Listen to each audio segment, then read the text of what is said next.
So, good evening, everyone, and welcome to the Galleries at CCBC's first ever live stream. Tonight, we will be talking to the artists of Navigating Between, who are Zoë Charlton, Samuel Holmes, and Wilfredo Valladares Lara. Our moderators for tonight are the curators of the exhibition, Trisha, Kyner, and Mesa.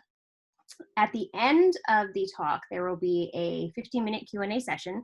So if you want to leave any questions for the artists, go ahead and do so in the comment section underneath the live stream video.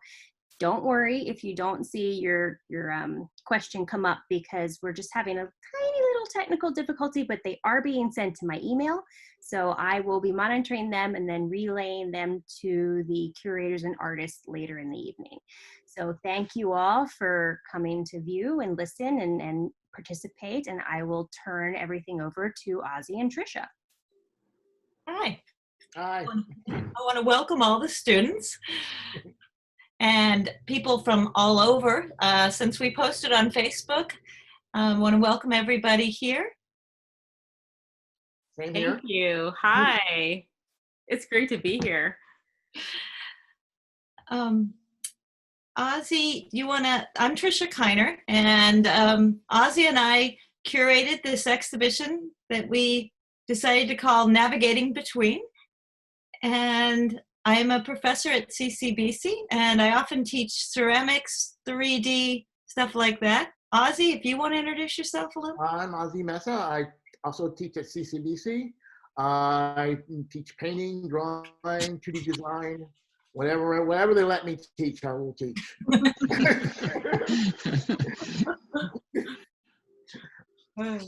So we're going to start with a question. I have a question already. If you want to get rolling. Yes. Why don't you throw out the first one? Okay. You throw out the first ball, Ozzy. Okay, this is really simple. It's just a general question.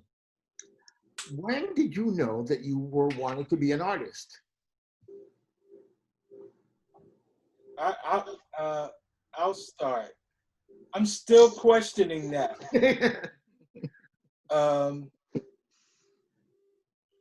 When I got out of the Army back in '79,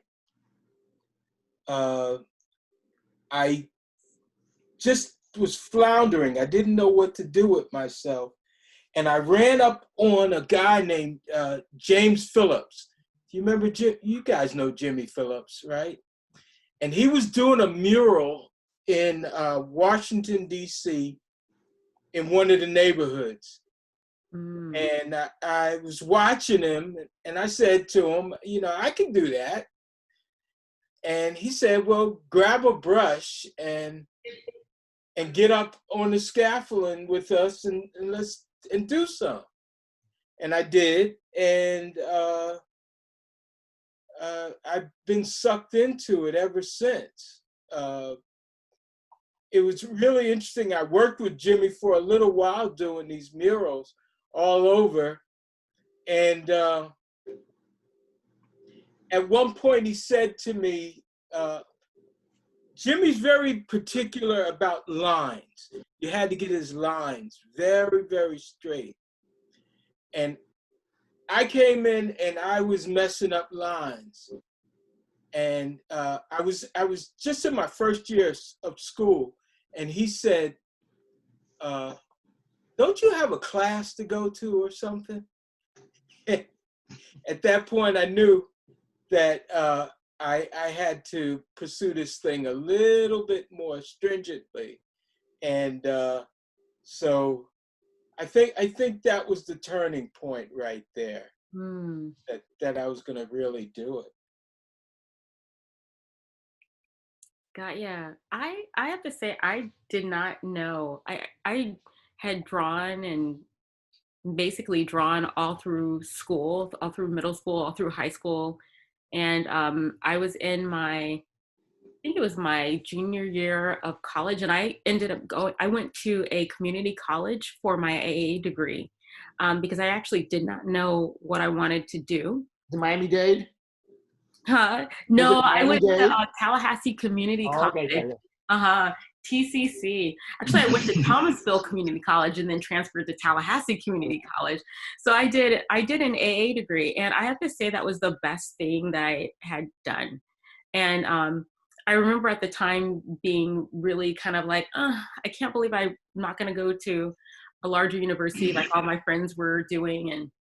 But the community college ended up being the best thing because I ended up studying art with an artist named Francois Boisdanajou, and she was this, I think maybe at the time that I had her, she might have been in her 50s, late 40s, 50s, and she had this like bright red hair and this really super thick accent, and she walked around with gloves on because she was painting with her hands, and it was so, I have to say, it was so romantic. It was amazing.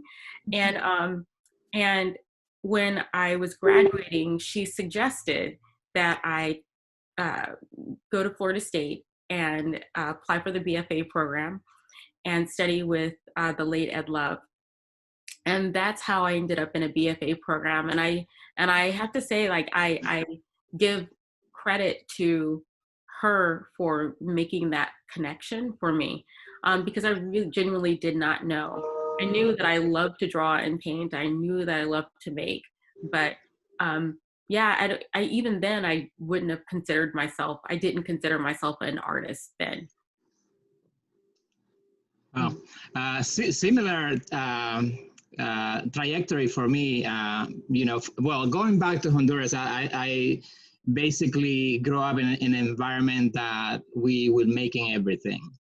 So we didn't have our stores or, you know, Home Depot or anything like that, you know, growing up. So like I can give you an example. The home that I grew up in, my mother basically was the architect of it, right? So and she doesn't have an architect degree at all, right? So it's almost like a collage of a building in a way.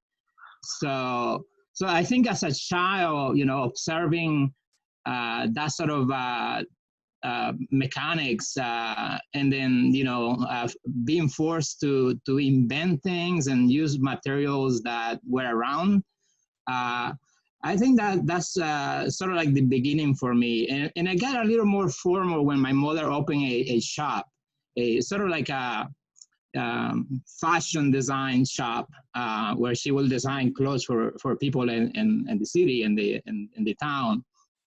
And, you know, once in a while, she will allow us to go into the shop to, you know, not to do serious things, but to clean the shop, to organize it.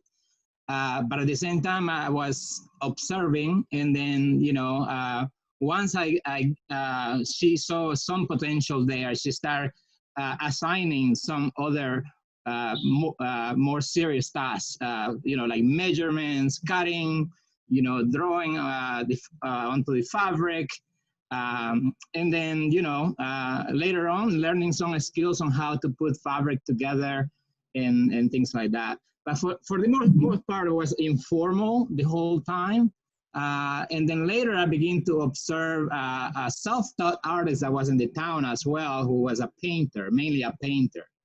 But I think that's sort of a combination of things, you know, observing the artist, who also was self-taught, and then also getting things from, you know, just being around making things.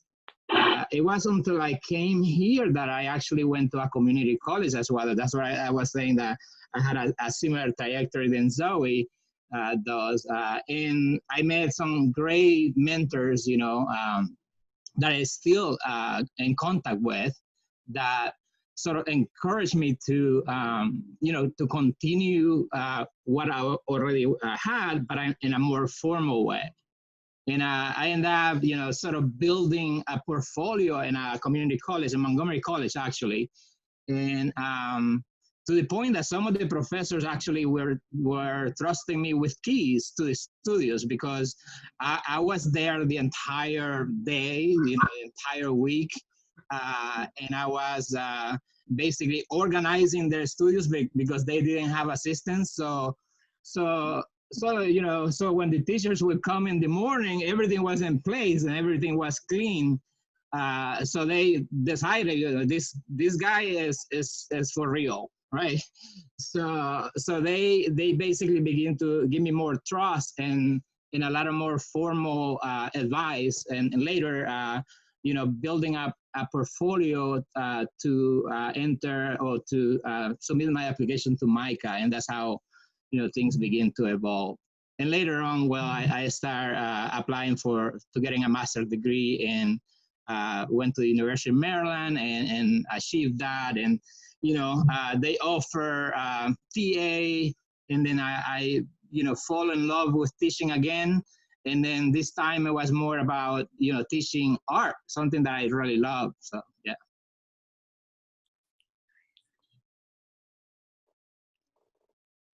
I guess I'll throw out the next one, Oz. Is that okay? Yeah. Okay. I've got two things burbling in my mind, and I'll go with this one first. Curating is always a strange thing, and Ozzy and I were putting together the artists for the show, and when we decided on the three of you guys, and we had this title in mind, Navigating Between. And I guess I just am curious. I'm going to throw the title back at you guys and talk about how you how you relate to the title, and if you think you do navigate between. And I'll throw that back at the artists, I think. Whoever wants to take that one. I was really interested in the title, and because I do in practice navigate in between a lot of different media, and but I was also thinking about it in respect to the particular series that y'all chose for the artwork that y'all chose for the show, and I felt like that was a kind of navigating in between different communities, my own expectations of who would participate in it, who I thought would participate, and the reality of who ended up participating in the project. And so there was a lot of space of uncertainty with this series, and it's an ongoing series. And that was really exciting to me. So it made a lot of sense. In practice, as I said, I navigate in between different kinds of media. And so the series that y'all selected has a sculptural component, of a statue that's attributed to the Bangwa from Cameroon that stands and is surrounded by, I think, 12 figure drawings. And there's a space in between a physical object that is an abstraction and then a drawing, a naturalistic drawing that looks like the people that I'm drawing, but is also an abstraction. So there's a lot of in-between spaces that we're having to, that I'm having to navigate as a practitioner, and then the space that I think audience or viewers end up navigating in between that. And there's a lot of space in between the physical pieces, the sculptural component, and the drawings themselves. Yeah, so it really resonated with me. I navigate all the time. And I find myself in between very often. And so when Ozzy came by the studio and he picked works that are not necessarily things that I'm known for. Most of the things that I'm known for are metal. And he picked the ceramic work and some prints, and I thought that was really interesting because I think it represents a lot about the spaces that I find myself in at different times. And I think that's the in-between space. Especially the ceramic work. It was done in between an area where I had to step away from the metal studio and find another place to build. And I had never really known the ceramic world. very well. And I found myself having to work myself through it. And it's a uncomfortable but very comfortable space for me to be in. The last time I was in that space, I made miniature objects. And I'm known for like doing big objects. And then here I found myself doing all these really small works. So I think for some strange reason, I like being in between. Mm-hmm. I like being in that space that's uncomfortable. So that's what the show kind of meant for me. It an opportunity to actually show those spaces, because there are other things that I've done that also fit the in-between space. Like I have somewhere around 100 portraits that I've done. The little ones, yeah. Yeah, and they're most of them are pretty small, but nobody's really seen them. And the ceramic work was kind of similar. It's not something that I broadcast, and it was really nice for you guys to reach into my in-between space and utilize it. So thank you for that. Yeah, very, very profound title. So whoever came up with that title, thumbs up. For me, when I first read the title, it really resonated in so many ways. I thought about memory. My work has a lot to do with memory and, navigating through different culture, different worlds, different times. I think that sort of was the thing that triggered to me when I read it. And it was so perfect for what I'm already doing, because, I find myself sometimes, reaching deep into my own memories to be able to remember things, whether it's color, smells, textures, all these different things that are with me, but I have to somehow find the right moment in time to be able to navigate through those memories, right? To reach them, so I can somehow apply them through the process that I use. I use a lot of metaphors in my work. I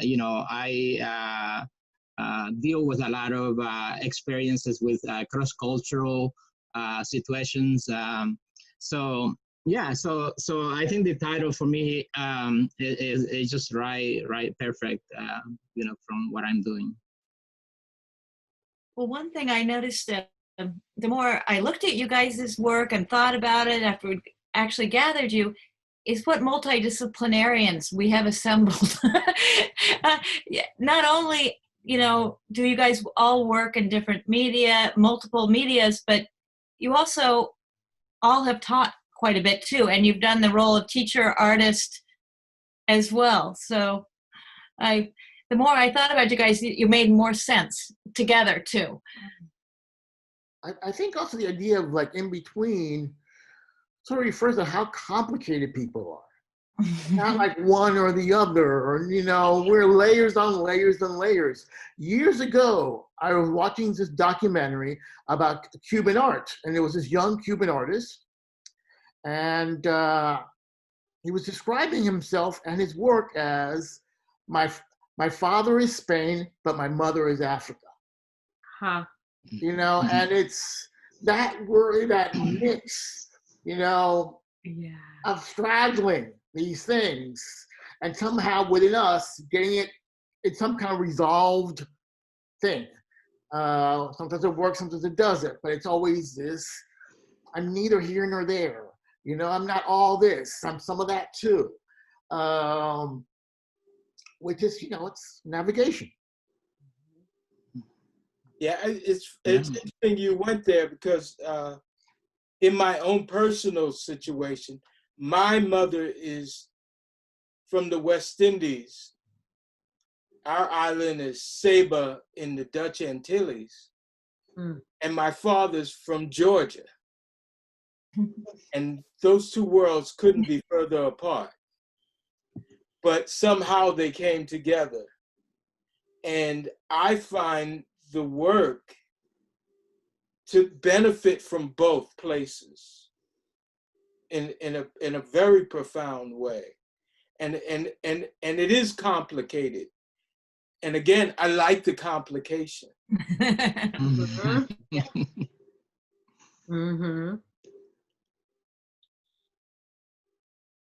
In a sense, you feel almost at home when you're a little off balance. Sometimes I always feel that, or when it's thrilling, a little bit of a challenge. Yeah. If I didn't know that, maybe I don't know anything. I mean, it's where I have been pretty much all my life. Yeah. It's been in that space. Yeah. Not intentionally, but through circumstance. I found myself there. So maybe that's why I'm used to it and enjoy it, because I'm more comfortable there. I agree with Sam. I know this is, with me, I always felt like I'm not enough of anything.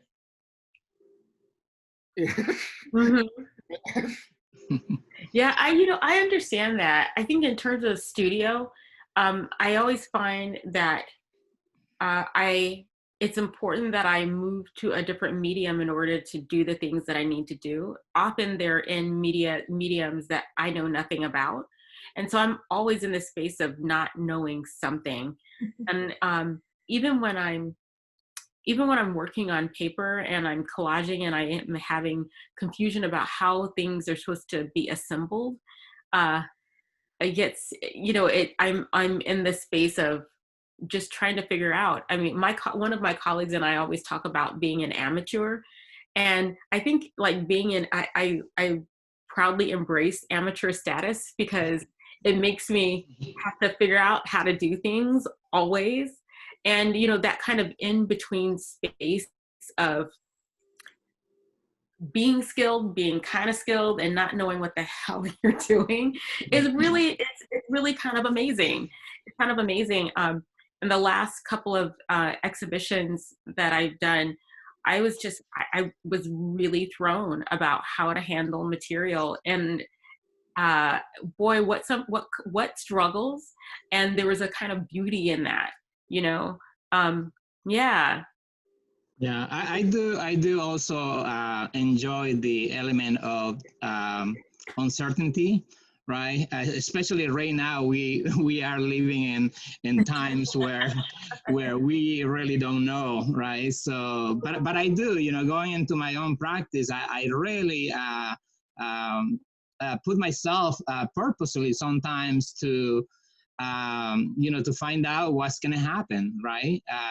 The element of surprise is always is important to me. The element of change is very important as well. I mean, when I'm talking about what Zoe is talking about, the amateur part, is one thing that I got a lot from reading Zen Mind, Beginner's Mind. And the idea is no matter what you do, you have to keep that beginner's mind alive, Yeah. And that beginner's mind, though, is so rough. Sometimes I think, why am I doing this? Why didn't I just do what I'm most comfortable doing? Well, I think our students right now are being forced into that mind, whether or not they wanted to be in it right now. I'm thinking about, all the conversations I've had over the last few weeks, and they're trying all sorts of things they never thought they'd be using or building. And so there they are, in that beginner's mind. I think a lot of them. certainly in the 3D, we've been forced to make do That's right. in amazing ways. So, Did you feel like you're kind of it's like you were teaching MacGyver skills?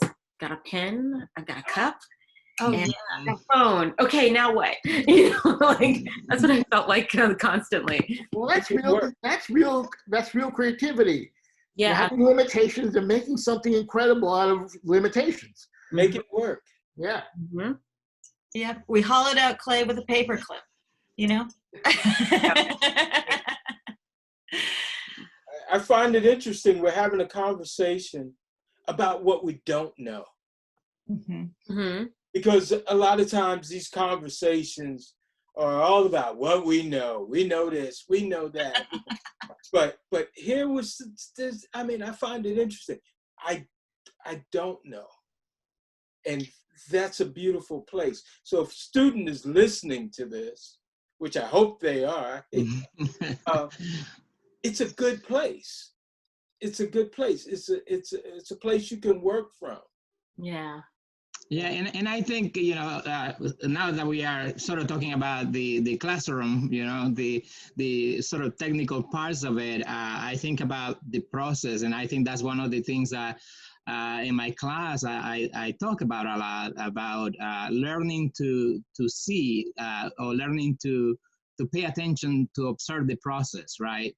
Because it's the process that sort of inform you, you know, on how you are going to get there. Right, because I think that element of surprise is what keeps, I guess, anybody who makes things interested in trying to go to that finish line that you don't even know if there's a finish line. And I think that that's the beauty of making things, right? Because it's almost like an endless process, right? I mean, I always tell my students, you know, when they're struggling, and, you know, I give them assignments, and, you know, I go through this every day.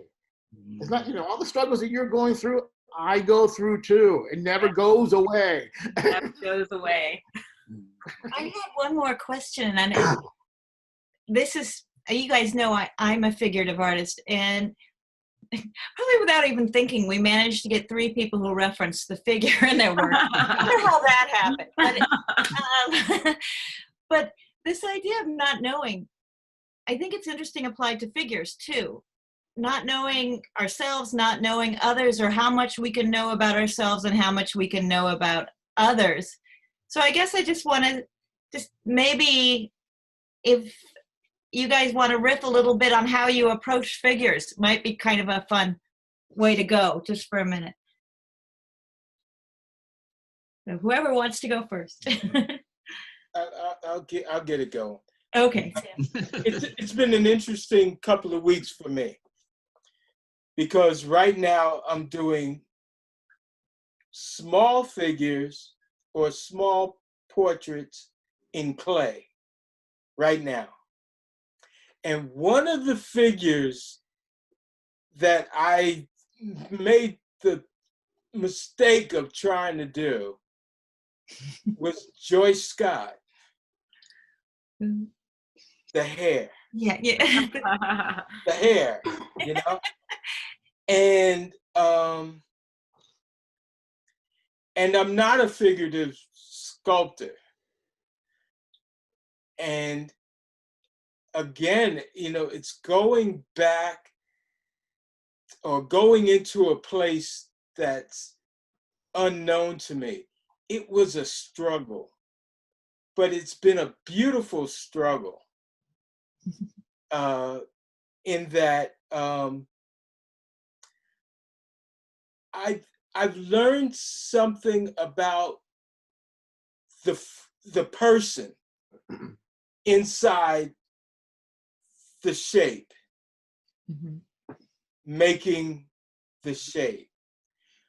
For a minute, I forgot about the person, and I had to go back and just put my mind on that person before jumping back into it. I did my family, I've done a number of different people in these, And I think I must have done that naturally.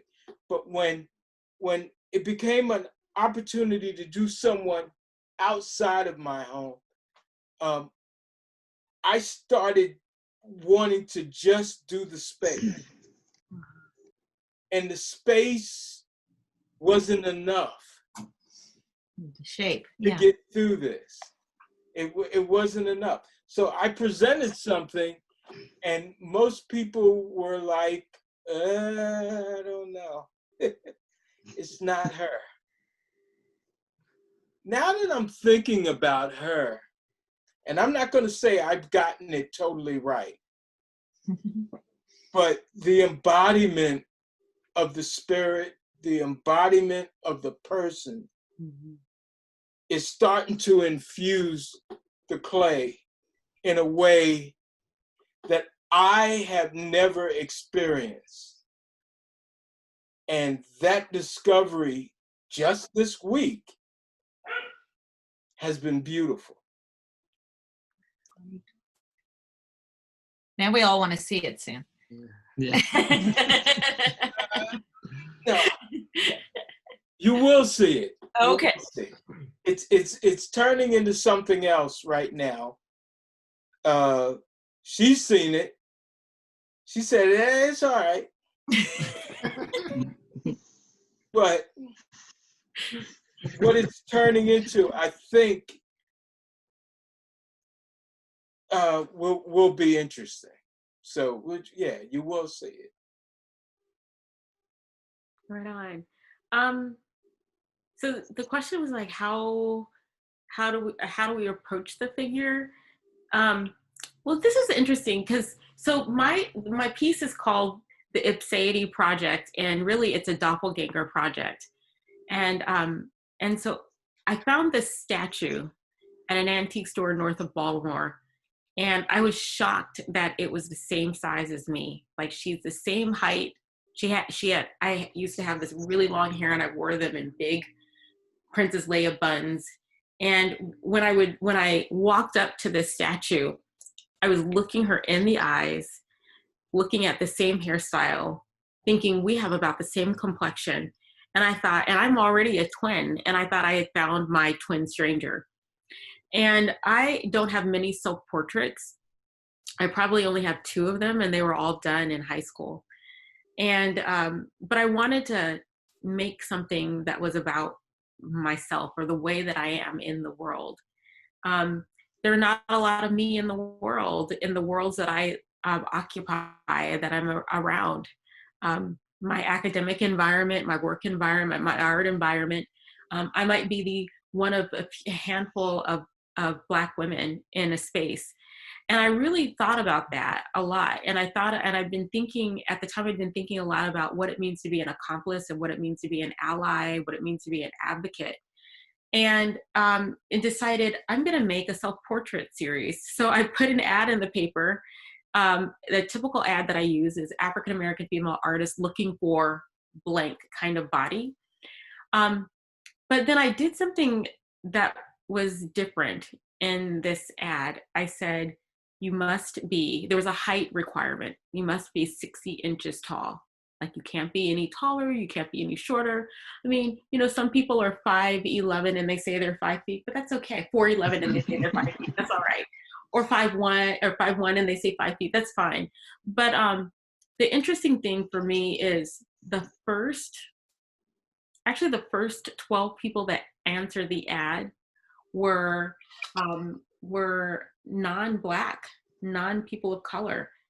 So they were all primarily white. There was a Jewish woman there, and it was really interesting to me. And so I wondered about the kind of ad that I put out and what I was really after, because I thought that I would be drawing, 50 Black women that were my height, and that's not what happened. And the ad itself used language that told people something about me or my politic, because I specifically said, I said, well, you could be different age, you could be there's a variety of ages, genders, sexualities, identities, race, ethnicity, abilities. And I thought it was really interesting who the first people were that answered this ad. And I wanted it to be sort of degrees of separation. I didn't want to go up to someone and say, I need to draw you or da da da. I needed there to be some kind of distance. So I put this ad out in a variety of papers. And when I was at the Union for Contemporary Art as part of the Wanda D. Ewing Commission, and they placed the ad in 2 local newspapers and at the local movie house to find people, help me find people. And it was just an interesting thing. And so through the process of working with the participants, and this typically happens in a lot of my work, the drawing itself just seems to be about, making a drawing just seems to be about the activity at hand. It always seems like there's an excuse to just talk to people, like, right? And that's what ends up happening. And then there's a point after about the first 20 minutes of discomfort around each other, and really on some subconscious level thinking about the power dynamic in the studio, and we're trying to work that out of our systems. We're really trying to figure out where we align, right? Like what kind of similarities we have. Is it in the things that we've read or watched, or the things that we believe? And I always think like, well, I could have just had a cup of coffee with you and this would have been great, you know? And I always find that really interesting. So my figurative practice has become some kind of interesting social endeavor, you know? And I find that really interesting. And for that, I'm really excited to work figuratively, because it gives me a way to make other kinds of connections with people that in my regular life, I'm a social person, but I'm extremely awkward.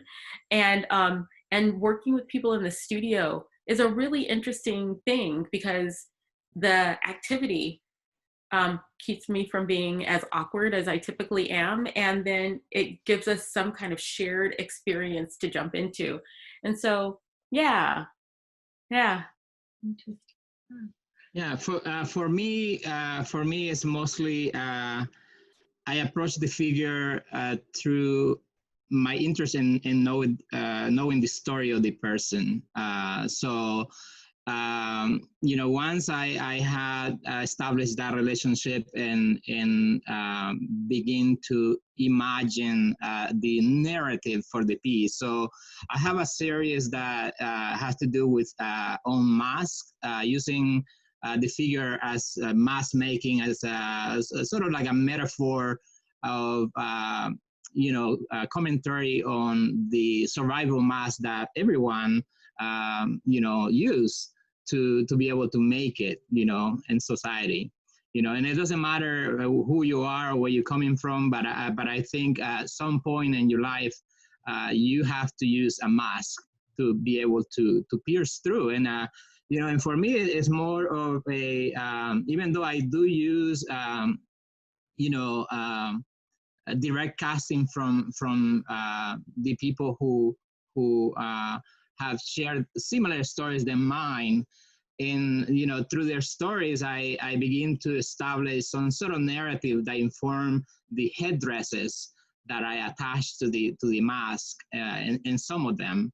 But at the same time, I think it's a self-portrait of myself and trying to reimagine myself in other people's lives,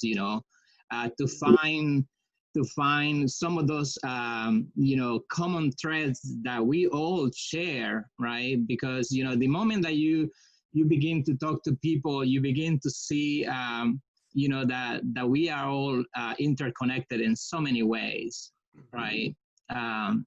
That your story, has so many things that people are struggling with or dealing with.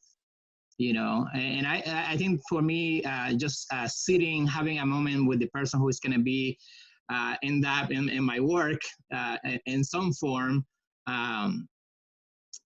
it is important for me to really, establish that conversation. So the story basically is driving the work in some ways. So the process for me, I rely a lot on on chance, right? So for example, mold making, you know, there's a lot of things that happen through mold making, right? When you are casting something, you know, there's a lot of things that you don't have control of, right? So you are casting, you are demolding, and then for some reason, the piece somehow embrace that narrative that you are thinking about. You know, sometimes, like I will give you an example, the seams of the molds, right, sometimes end up in certain areas of the piece. And that's sort of like a discussion between you and the story, the narrative, and see if you are going to embrace those happenings, right, through the process, right? And for me, what I have found through these casting processes is that a lot of the concepts that I am entertaining has to do with scars and pain and you know, suffering, labor, a lot of struggle. So mold making for me, it has this sort of quality of labor and it has a life of its own in a way.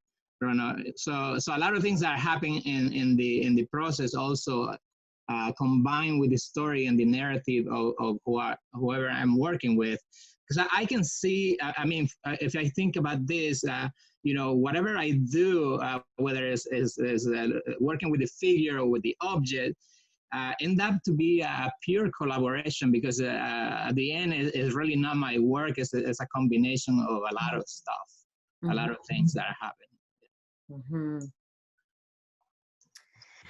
Okay, I'm just going to jump back in here because we're just about at 6:15, and I'd like to go ahead and start the Q&A section of the talk. Thank you so much for your commentary. This has been so wonderful to hear what you're saying and give us some more insight into the work. We have some questions. Some are a little repetitive of what you've already talked about, so I'm going to save them for the end just in case you have anything to add. But we've got quite a few topics that I don't think have been brought up yet. One of the first things I'm going to go down through here is, let's see, we talked about that one. For Wilfredo, you talked about it a little bit, but there's a question from one of our students. Her name is Diana, and she... What's her name? I'm sorry. Diana. Diana, okay. Yeah, and Diana, I know her. She's a wonderful person, Diana. So it says here, she wanted to say first that she really enjoys the exhibition. As a woman of color, the exploration of identity and the tension with dominant culture has a strong impact on her. And she has questions for all of the artists. The first one I'd like to choose from her is for Wilfredo. Here she asks, the United States corporate culture encourages and often forces a homogenized culture and assimilation. In my experience as a Latina / first generation, it is often a very alienating experience. Your work with the wax masks of recent immigrants really struck a chord with me. How has the alienation as well as nostalgia influenced you as an individual as well as an artist? Wow, that's an interesting question, very complex question, and thank you. Yeah, so let me see. So I have a series. I think the series that is being mentioned is the series of a installation of different masks that are made with clear resin, and that was basically the material was selected on purpose. Behind the mask, I have the photograph of the actual person. So that installation is basically composed by a series of masks that were depicted from people who have immigrated to the United States from different parts of the world.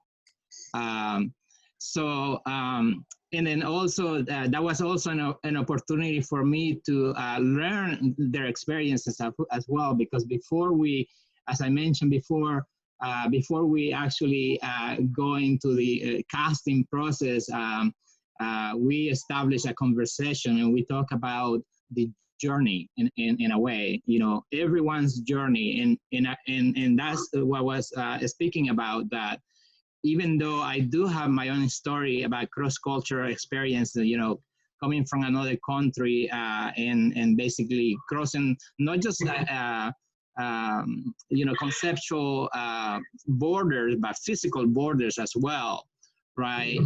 Because sometimes, you know, I know it's how dangerous it is to make a decision like that, to come from a place and crossing different parts, you know, of the world, and the word that comes up is that it's an illegal process, right? That's what has been labeled to that, you know, immigrating to another place, you know, without proper papers becomes an illegal process, and it's a criminal process from the eye of society. So that itself is a decision that is a hard decision to make, because it's a life and death decision for everyone. And if you are fortunate to make it, and I do have a piece that is an homage to the people that when I was coming through the border, crossing the physical border, I have seen people that never made it, you know. So I have a piece that is an homage to the people that never physically crossed the border. But for me, it's more about making that connection, that reference to those people, because even though they did that physical move, right, they didn't achieve that goal. In my mind, they did, because I make it, and so many other people have made that journey successfully. So for me, you know, carrying that responsibility of making sure that these people, these people's intention gets rewarded, and somehow through the work. How's the Sam doing there? Yeah. So going back to the pieces, you know, the acrylic masks are sort of a metaphor for that idea that society doesn't see you for who you are, right? So it's this idea of that they, you know, it's a mask, it's that transparency that is behind the mask, you know. So it takes a really an effort for people to really you know, learn who you really are, and don't make any judgments on the physical appearance of the person, or perhaps not just the physical appearance, but also their life, their labels. Because, you know, immediately when you come to this country, for example, illegally, you know, you find yourself with so many labels, and then you have to reinvent yourself. And that's one way of you know, surviving, to you know, sometimes wear a mask. I have resisted assimilation myself. You know, I have a struggle with that concept, you know, because the first thing that comes, you know, immediately as soon as you get to this place, that pressure begins, right? You somehow feel it. And then the first thing is that the language, right? You have to learn the language to be able to survive. That's what they say, right? So that's the real fight, right? Yes, I will learn your language, but with time, right?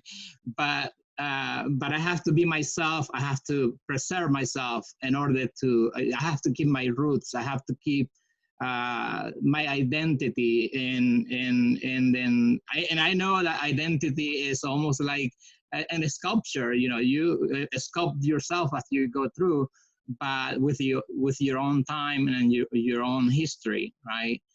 So yeah. So thank you. Answer the question. Oh, very well. Thank you so much. Okay, let's go on to the next one I have is for Zoë. This is from Arena, and Arena is asking the following. I noticed that some of your lines are quote unquote missing. Do those represent anything for you? Thank you, Arena, for your question. So a lot of the missing lines are they're formal devices, but really it's a nod to how I started drawing in the first place. So I used to make all of my figure drawings from photographs. And for those of you that draw and paint from a photograph, you'll probably, if figures from a photograph, you have this experience. And students have this a lot, where you're making this translation of a photograph into a drawing or painting, and there's this distortion that happens at the joints or at the limbs, and you really see the distortion in hands. So like, you know, like that's the worst kind of pose because everything looks like a claw. But you'll notice that. And so when I was drawing, I was looking at the sketches of, like a lot of young folks do when they first start out. They're looking at Rembrandt, they're looking at Da Vinci, they're looking at Michelangelo's cartoons. And I was really interested in the places where there weren't any drawn lines, where something wasn't recorded. I was interested in that, but because I was working from photographs and didn't understand how to translate a joint properly, that I would actually just not draw it.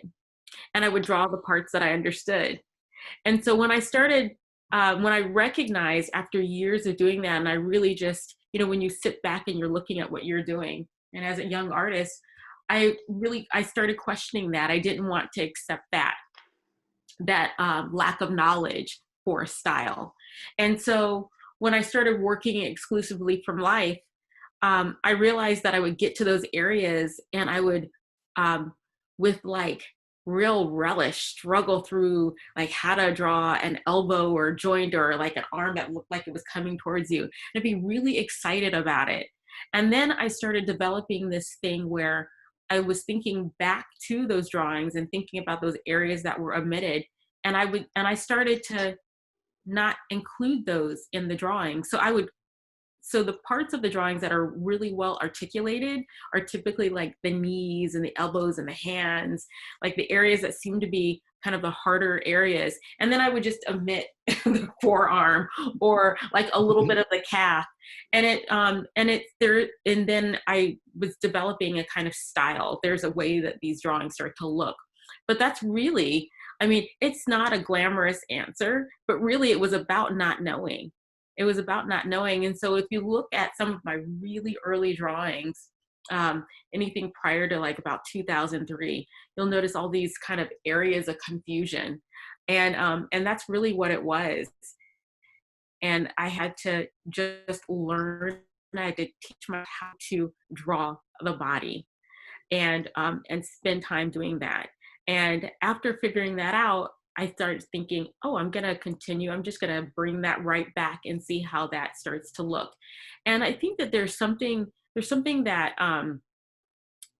in that way of making something that makes a lot of sense for me, and that the figure is not completely articulated and our ideas of them aren't completely articulated, and our ideas of ourselves aren't always completely articulated. And, you know, and I think that there's something really wonderful about that. And so there's a kind of stylistic choice that relates to a lot of conceptual things that I'm working through. Thank you. I love those honest answers to really give an idea of the process and the history. Awesome. Okay, so my next question that we have submitted is another Diana question. This one's for Sam. It says here, in the curator commentary, Trisha said your work seemed to knit together history in the sense that your work captures the culture of the African diaspora weaved together harmoniously in your prints and other works. Ozzy also noted your ceramics are very rococo and they display great craftsmanship. Your work incorporates several elements that are perhaps considered quote-unquote craft and quote-unquote low art, and recontextualize into what is defined as quote-unquote fine art. How do you feel about those labels for your art, and how do you feel about those labels from the work you draw inspiration from? I don't understand those labels. I don't know what what separates those things. Or I think those are boundaries that the art world makes for us, but I just make art. I don't care where they fall, and I've always been in between. Here we go again with the in between. I've always floated somewhere in that atmosphere of maybe it's this, maybe it's not this. So, I would love to give this beautiful answer to you about what's art and what's not art, but I have no idea, honestly. I, Sam, think that's a beautiful answer. Because it is, the idea of fine art and high art and low art and craft, it all sort of meshes together. So I have some questions that were submitted for everyone. I don't think I'm actually going to get through all the questions we have. But let me see, do I have time for one more maybe? One more? Sure, Nicole. All right, let's go. Okay, so I've got from Clayton, what is the narrative you are trying to share through your art? And the alternative question, if there are several narratives, what narrative do you most often come back to? And this is a general question for anyone. Oh, that's such a great question. Each series is about something slightly different. Because I work in series, I tend to work in series, and so I'm thinking about identity. I'm thinking about gender and race, and I typically do that by making drawings of Black women. Something that keeps coming through the work are ideas about domesticity, the domestic, and labor. Those broader the broader overarching ideas in my work about race and gender, of course, but something that has been coming back in and out of the work is my relationship to certain kinds of objects, certain kinds of things or props, like pink houses or suburban houses, or objects that would be considered part of the tourist industry, like certain kinds of masks, African masks and statues. I've been really looking at that. And so those two ideas come together or keep going through in and out of the work. And sometimes there's a conflation of things that if I talk about them, they may not seem to make sense, but they make sense in my own narrative and in my family's narrative, because ways of working, how labor is understood and valued, and how that's so deeply tied to being a Black American those are the things that keep resurfacing in the work in really interesting ways, and then they end up getting talked about through the work in a lot of different ways. I like that question because it's like, well, what are the connections between each series that you do, right? And it's like your life, a lifetime's worth of work could be literally one body of work, and you're just really exploring like a handful of things. Mm-hmm. Yeah, I relate to that. I enjoy working with series because one series inform the other, right? And sometimes I find myself actually discarding, entire works and repurposing them, right? So I will finish a series or a body of work, and that. Basically had a important part of my life, in the process. But at some point, you know, I make a drastic decision that that piece needs to either find its way in another piece, right? And yeah, so that process of repurposing, not just to save material, but also to create more layers within the work. Yeah, so I like that layering of metaphors. I like to use objects that have lived in my studio for quite a while. So I have this very weird relationship with items that I collect, and I sometimes I just put them you know, around where I walk around the studio. So I keep seeing them and reimagining them so I can transform them, and somehow they end up being in the work, right? So. Mm-hmm. Okay, Sam, I'm not quite sure if you were with us when I asked the question, so I'm just gonna repeat it really quick, which was, what is the narrative you're trying to share through your art? And the alternative question, if there's several narratives, is what narrative do you most often come back to? That's a beautiful question. Me, the thread is me, and my story. That's the only thing I'm trying to say. And the discovery of me at different points in my life, though I find myself often going back to different points and bringing them out again. But the narrative is really all of the things that I've come in contact with. I very rarely tell other people's stories. They're basically all mine. Wonderful. That keeps us honest, yeah. Yeah, exactly.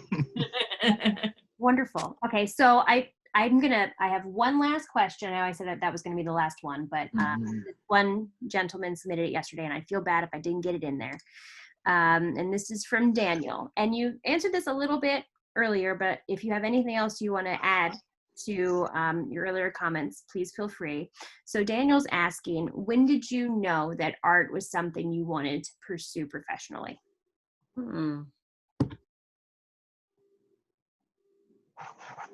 Huh.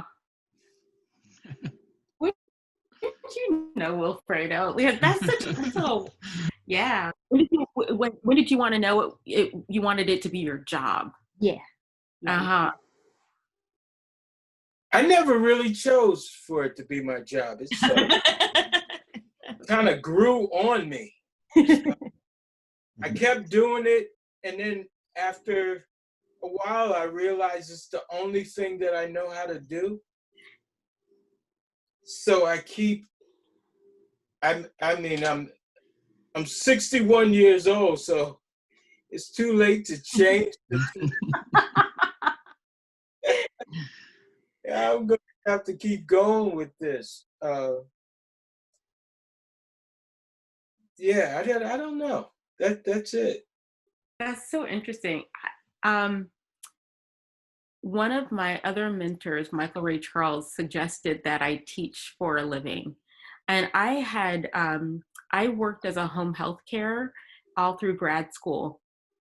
And I had 3 overnight shifts. And Rick and I lived in this old warehouse that we were renovating.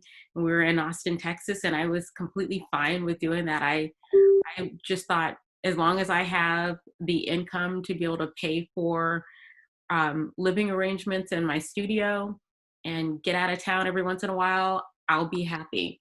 And I was also at the time working as a preparator for a gallery in Austin, Texas called Women in Their Work. And I was an artist assistant.